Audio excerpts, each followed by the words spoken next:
I don't know that I've ever been prouder than the work I've been able to do with these next two speakers. We always feel like we're victims of the global economy. Management in every company here, every industry here, pitting us against each other. One country's workers against another's.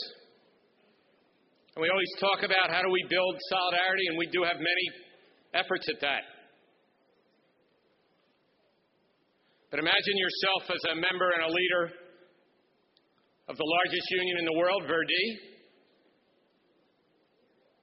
And among the 2.25 million workers at ver.di are the workers at Deutsche Telekom. And Deutsche Telekom's wireless company is T-Mobile. Worldwide brand T-Mobile. It's T-Mobile in Germany, it's T-Mobile in Europe, it's T-Mobile here in the U.S. And when they bought the company from VoiceStream 10 years ago, this is 10 years, this effort to get to this point, we started a dialogue with ver.di. It wasn't ver.di then, they had a merger of their own. How can we work together? Because obviously when the biggest single investment of the company is non-union, it weakens the union workers even in Germany. But at the same time in Germany, even this union of more than 2 million at Deutsche Telekom faces exactly the same issues we have here. In fact, their major shareholder are the Blackstone Group and Wall Street, vulture capitalists, as I would call them, buying up companies or chunks of companies around the world to strip workers of their rights, cut costs, and inflate their profits. And they've had battle after battle there to save jobs, the same battles we have here. And think about how many of us, in the face of our battles here, would risk something for workers at our company in another country. Hopefully we would, and we will. Otto Wilhelm is the vice chairman on the supervisory board of Deutsche Telekom's subsidiary, the T-Mobile subsidiary. He's also the officer in charge of telecom for ver.di, who spearheads the union's work in wireless. With him, Kornelia Dubbel is a Deutsche Telekom customer service rep, still working, a lifelong workplace activist. On the Works Council, which is the council where, because it's Germany, right, they have a Works Council where the management must meet with the workers who are elected. She's on the Works Council both in Germany and at the European level. When ver.di and CWA arranged to send T-Mobile workers from the U.S. to attend the annual meeting, the shareholders' meeting in May, they arranged for more than 50 workers from ver.di, 50 union members came off the job and stood in front of 5,000 shareholders, that's how many showed up that day, to distribute literature about the double standard in union busting in the U.S. They've been here with T-Mobile workers. They're frankly our best organizers. Just last week, Otto was in New York signing up techs, even though he speaks very little English. They got the message of solidarity, and they were joining right there with him. This is their third or fourth trip here, helping to organize, despite everything they face in their own union, in their own country. And they give hope, and they give the assurance that ver.di and their 2 million members in the parent country, the parent company at Deutsche Telekom, are supporting these efforts every day. Now, together we formed the TU. This was a new approach. It's not been tried anywhere else in the world or in our own union. As I mentioned yesterday, that workers join ver.di and CWA. They join your locals, but ver.di's role will be when we win recognition, and we will fight this till we win it, and eventually that management's going to understand that ver.di will be there dealing with the management, that part of the relationship, dealing with the management and bargaining. Because the management will know that they can't drive some wedge between us. and that when we bargain, the union that has half the seats on the board of directors of the parent company will be there at the bargaining table with us. So as more and more workers around the world share the same employers, we need to try new things. We need to try new approaches. We need to make it clear that we can build this kind of solidarity because of leaders like Otto and Cornelia. Now, we don't blame Germany for this. This is our problem in the U.S. We credit Germany for the fact that in Germany workers' rights still lives on. That in Germany, ironically, 60 years after International Workers' Rights Day, International Human Rights Day was proclaimed, more than 60% of German workers have bargaining rights on the job. 60%. And that they have laws that allow for co-determination, and that half the seats on their boards of their companies are elected. So this is our fight, but that we have partners like this to help change the outcome, that help take it to Deutsche Telekom and T-Mobile in their own country and on their own board of directors, that's because of the courage and the commitment and the solidarity of Otto and Cornelia. Please welcome them.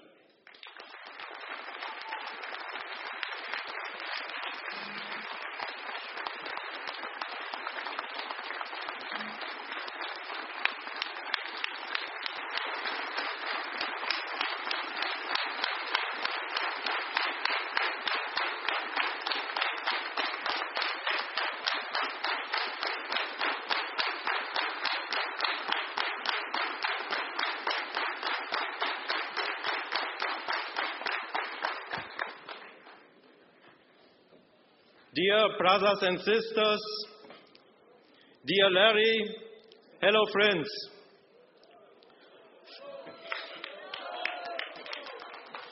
First, our heartfelt thanks to you for inviting us to attend your convention. It is a great honor for ver.di and also for us. Thank you for the warm welcome. Frank Psirske, our president, and Lothar Schröder, our division manager and a member of our board, send you their greetings. Both of them are in total solidarity with you. We are proud to work alongside you. I am sorry that I am not able to speak more English.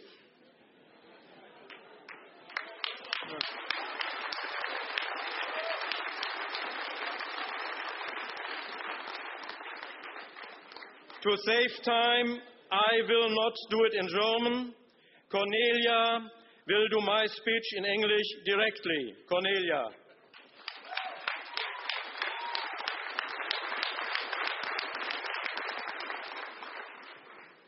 Sadly, what's brought us so close together on this occasion is a very unpleasant subject.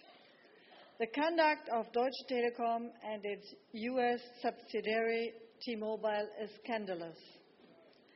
It's simply unacceptable to make it almost impossible for you, CWA, the employees of T-Mobile US, to engage in any union activity. I'm deeply convinced that Deutsche Telekom's conduct here in the US violates national law and also international law.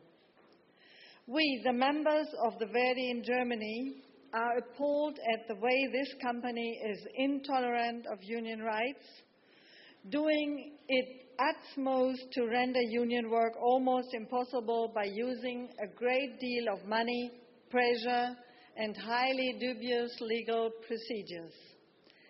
That's something we cannot and won't accept. The German management board keeps claiming that all this is in line with US labor laws. But I can assure you that no one in the world believes this anymore. At a widely noted press conference in April in Germany, your president, Larry Cohen, along with Lothar Schröder, Professor John Logan and Marcus Courtney of Uni Global Union gave a very moving account of the situation at T-Mobile US, and John Logan gave examples of Deutsche Telekom's appalling conduct.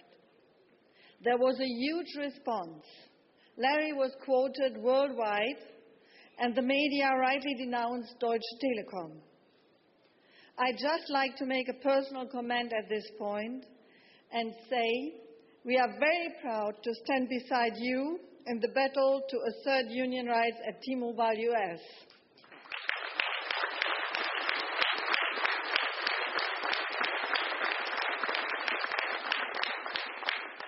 CWA, Larry with his incredible personal commitment, Ed Sable, Tony Daly, Helen Choi, all of them with their huge dedication and determination are an inspiration to us in supporting the fight against union intolerance throughout the world. In many other countries where Deutsche Telekom operates, it behaves in a similar way to here in America. In Southern and Eastern Europe, the United Kingdom, and recently in Greece, Deutsche Telekom has been roundly criticized. When Deutsche Telekom tried to purchase shares in the Greek national telecom company, the unions protested vehemently and vigorously. Their reason for rejecting a sale to the Germans was that they had heard Deutsche Telekom was preventing workers in the US from organizing. A company like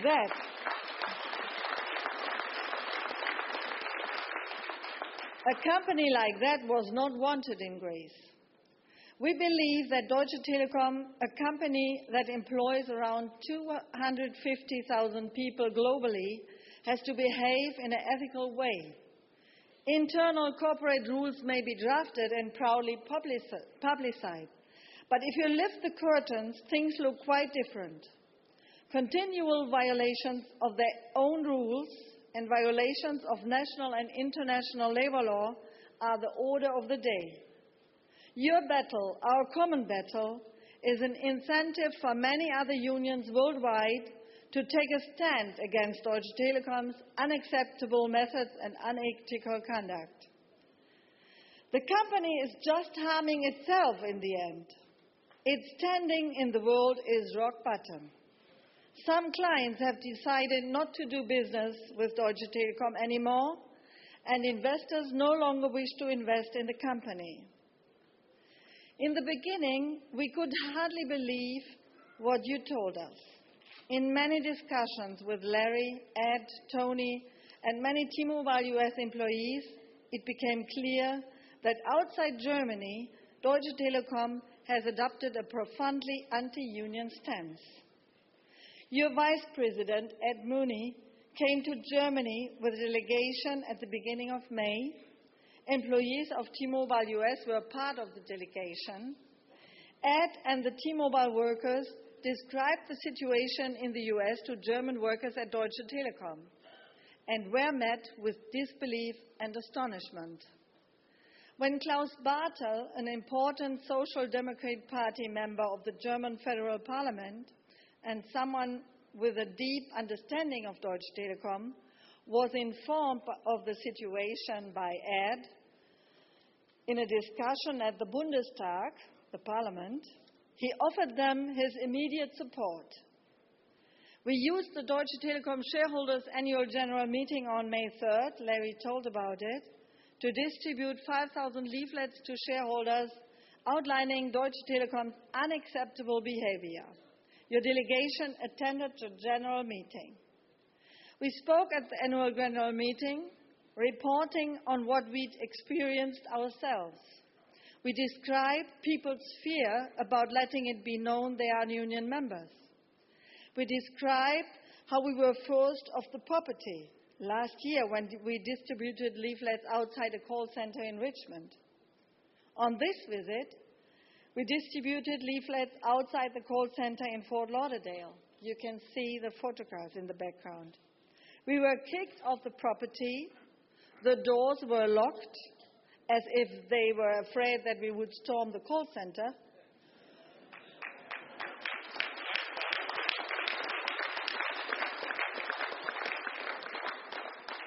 And in the end, 2 policemen came and told us to leave the premises.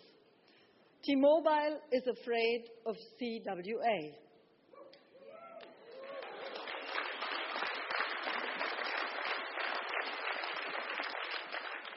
Experiences like this last Friday in Fort Lauderdale only encourage us to work harder together. Many shareholders at the annual meeting and investor representatives asked Deutsche Telekom to respond to the accusations of CWA and ver.di and say whether the leaflets were accurate. Deutsche Telekom's answer were always the same, short and untruthful. We abide by the law. Our presence at the annual general meeting is part of our joint campaign against union intimidation. We have distributed the American Rights of Work report, and we will continue to do so. In the media and wherever the opportunity arises, we will continue to expose and denounce both the German and the American management for their reprehensible conduct towards workers at T-Mobile US. We have shown that Deutsche Telekom has 2 faces, the nasty grimace it makes here in the US and the one we see back in Germany. But it has to be said that in Germany we are not exactly having it easy either. We in ver.di are not better than you at CWA. It's true that we have better rights and laws which make our work more straightforward.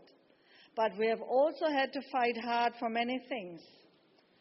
The positive outcomes we can celebrate today only came about through tough disputes and often also strikes.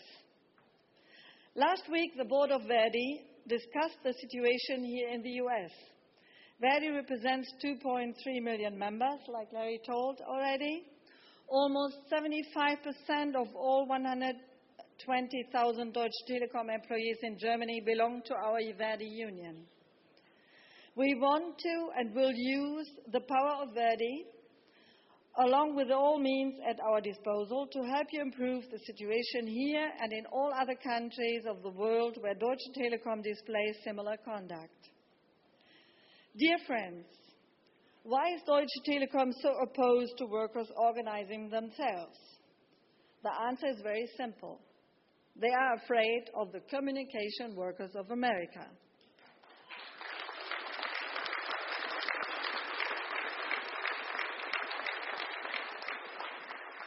Big changes are underway at T-Mobile US. For many years, Deutsche Telekom has only been able to keep its head above water with the huge profits secured for it by T-Mobile workers. Profits are falling, costs are rising, and according to Deutsche Telekom, there are too many employees and excessive personal costs. Enormous investment is required. There are rumors of plans to go public, sell the company, merge with other companies, and so on and so forth. From their perspective, a trade union, especially CWA, which is a strong and highly regarded union, could only interfere with these plans. This is also why they are fighting you. When we founded our joint TU, it completely shocked management. We wanted to use the name T-Union, but they threatened us with legal proceedings, saying the T was copyrighted and belonged to Deutsche Telekom.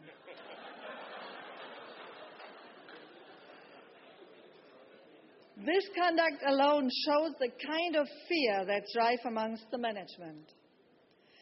When Deutsche Telekom arrived in the US by purchasing VoiceStream, Larry told about it, you at CWA were the ones whose hard work made it possible to overcome reservations and barriers. Without you, today's T-Mobile US wouldn't exist. And now they thank you by attacking you and the workers. We are certain that we will win this fight together, standing shoulder to shoulder.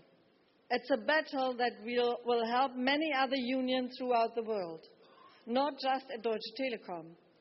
It will give many others the courage to fight and assert union rights.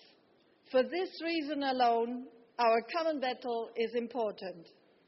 Dear Larry, we are proud to fight alongside you, alongside CWA.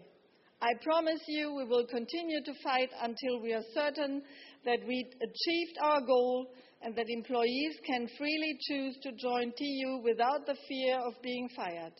Until they are union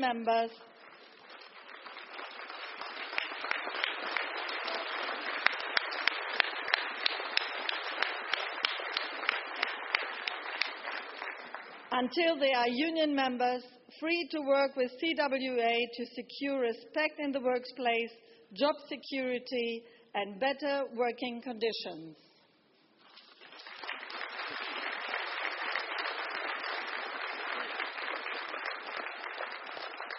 International solidarity forever. Thank you.